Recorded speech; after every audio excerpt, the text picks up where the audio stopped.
pass the test or be held back. That's what Ohio third graders face starting Monday. The testing period begins for them across the state, so are local schools ready? That's what Jordan Burgess spent the day asking. Jordan?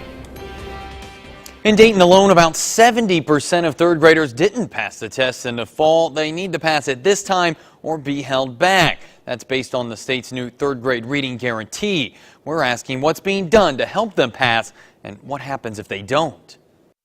As students prepare for the most important test they'll have ever taken, districts are preparing for the consequences. Clearly, right now, we are going to have some students who fall short. In Dayton Public Schools, about 30% of third grade students pass the third grade reading test in the fall. Why is that number so low?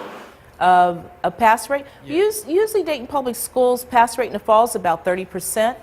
If you look at literacy, you have to look at where children come from. Those with Learn to Earn are helping students across Montgomery County meet the third grade reading guarantee. They say there are generally 3 things that are behind children not making the grade. One of those is they weren't ready to learn when they came to school as kindergartners.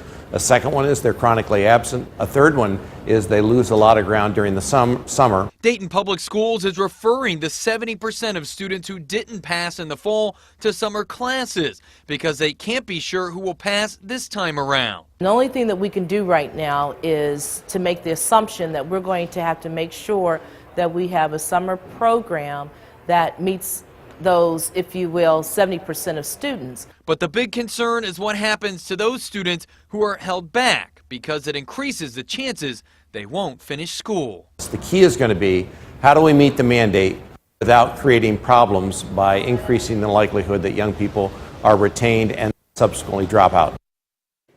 And many schools, Dayton included, are taking advantage of the extra week given to them by the state for testing because of the harsh winter, and they won't start testing on Monday. Instead, they'll start in the next week. Jordan Burgess, 2 News, working for you.